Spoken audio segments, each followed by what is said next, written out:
Whoa. Oh no! No, not here. Oh crikey, out of battery. Oh, it's wild and it's windy. There's no plugs for miles around. I got no spare battery. And you know what? That extension I got probably is not going to stretch all the way back to my house. So is it time to pack the bike back in the van or find some alternative sources of power? Here's how to do it. So what do we mean when we talk about grid? Well, it's simply the high power electric transmission network that covers a country.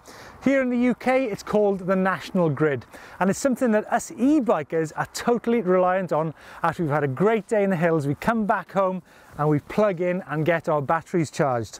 However, some of the time we're not so close to home. You know, might not be in Motoa in Tibet camping. We can actually be maybe only 5 or 6 k's from a city and there still might not be any electricity.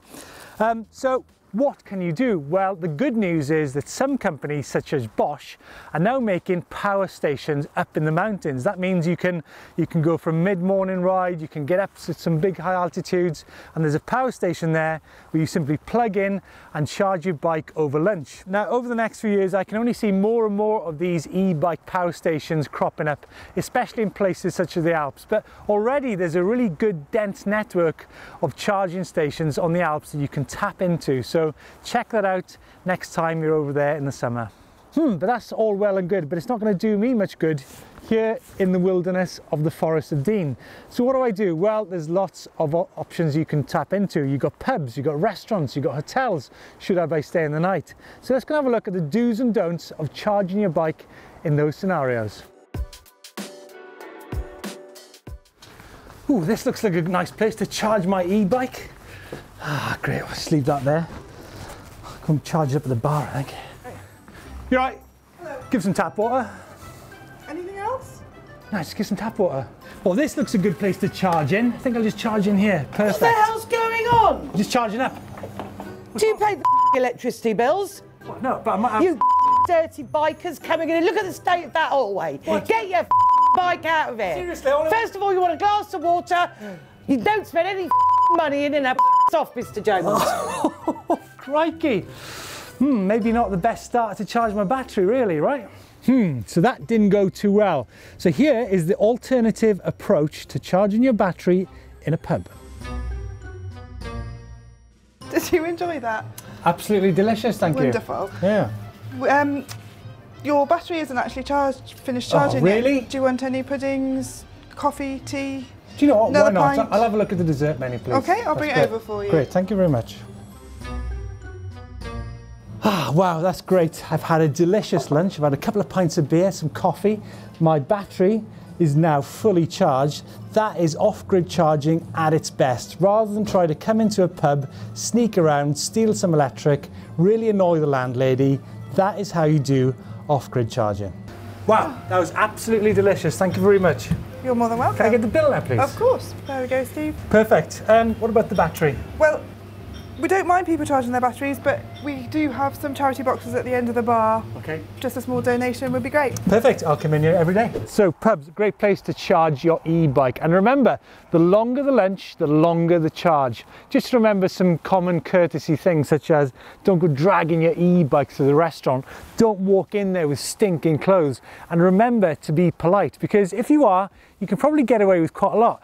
Earlier this year, we actually charged 4 e-bikes by running an extension lead out of the pub into our van.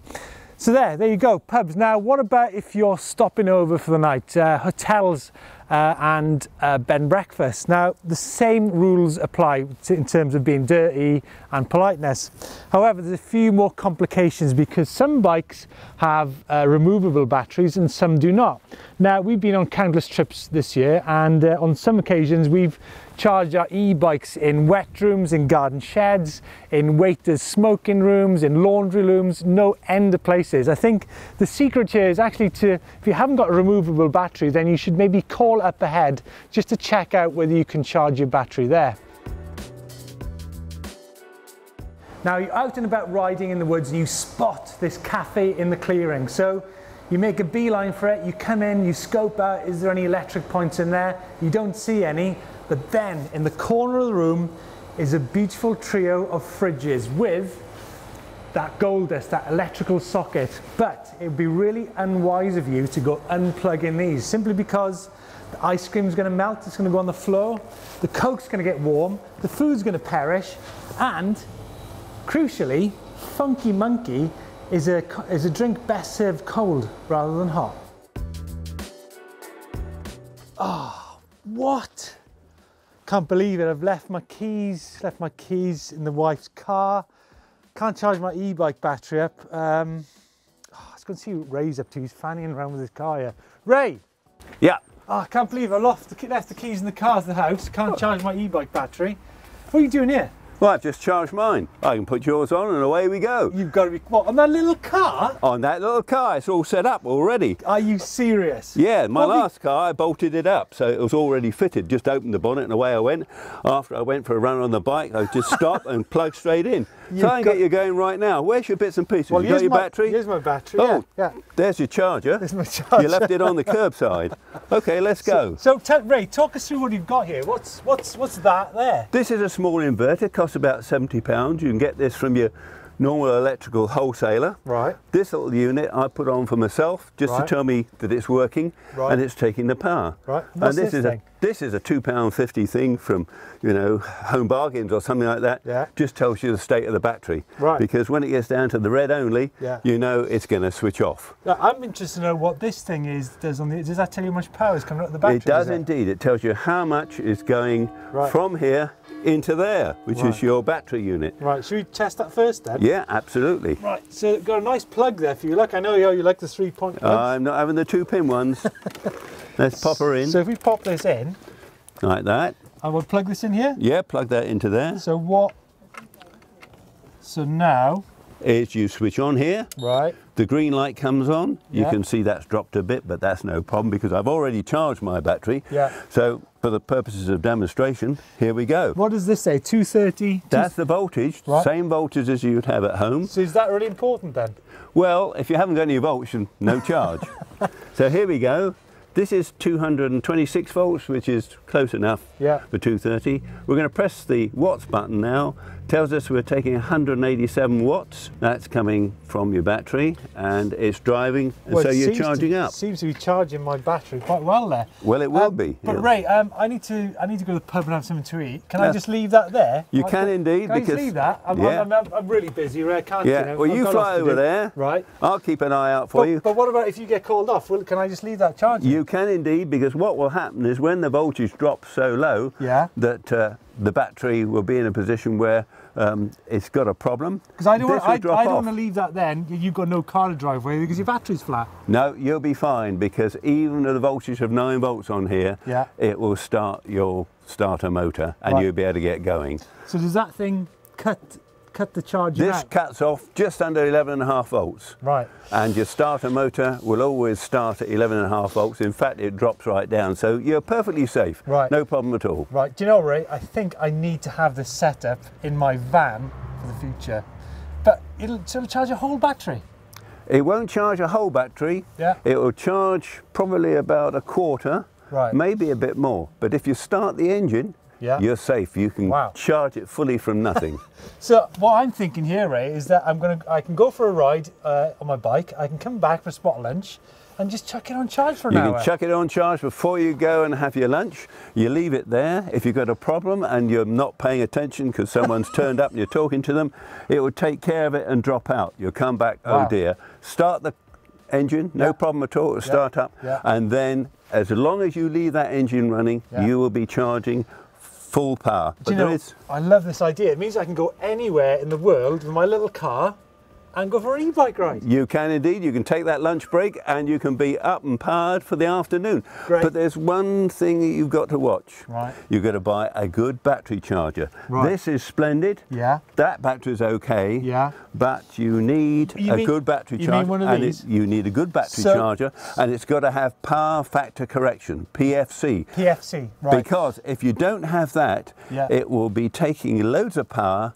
and chucking nothing hardly into the battery. battery. So are you saying to me that not all e-bike chargers are created equally? I'm saying exactly that. So if Right. you've got a quality one Yeah. with PFC, that's fine. Right. So when we press the button on here and we see 188, Yeah. that's fine. If we go and have another couple of presses on another thing, Yeah. it will show us what the power factor is. Yeah. And the power factor on this is 87%. Right. Now that's pretty good. So 90 to 95 is possible, but most chargers around the 50 mark, and I came across one the other day, Yeah. only 35. No, actually, Ray, was actually that the bike the cheap bike that I brought down to you? No, this is the bike that I took up Snowdon, Kevin, the £320 bike from the supermarket. It was that battery, right? It was that one, And yeah. how efficient was that battery? 35%.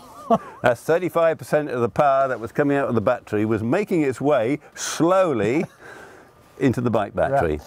So there you go. I think Ray has proved there that you can charge your e-bike battery very simply, very effectively, but as Ray points out, make sure that that charger is correct. So if you're setting this up in your little family car like this, right, you've got a couple of leads there. You can actually keep that in the car and plug that in as and when it's needed, right? You can, but if you really want to, what you can do is you can make a safe space for it. Like this beer box we've got here. That's right. Maybe something a little better, and you can fix it permanently because it's pretty weatherproof. I wouldn't say to leave it in situations where you're running through snow and ice and things like that. But generally, it could be in a position with a little bit of protection around it. It could remain in here out of the way. That means that all you have to do is to plug into the front. You could put a cable through to the boot and do everything in the boot if you wanted to. You could, couldn't you? That'd be dead easy. So quite easy to connect a cable up from that through the car into the boot. You could do, no problem at all. Really simple. Yeah, and then everything's secure. And that means you can go wherever you want and keep rolling on your e-bike. So the landlady has kicked you out of the pub, your battery's charged, you've gone for your ride, you've moved on to the next out there place, and it's far away from anywhere. So that's where the trusty camper van comes into play. And a good camper van that's set up correctly can be a really versatile way and efficient way of charging your e-bike battery. Luckily, I've come across Andre in the woods, and he's got the ultimate e-bike charging setup. Andre, thanks for meeting up. Now, it seems that you're a very keen e-biker. 2 spare batteries, and you've got one in your bike.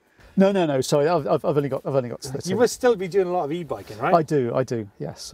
So tell us about the setup of your van. Right. Well, I've got, like most camper vans these days, I've got a 12-volt extra 12-volt battery, a leisure battery, underneath the seat here in the back. Right. That's connected to the main alternator with a lead and a special relay that's under the bonnet. So basically, just one lead from the battery up front.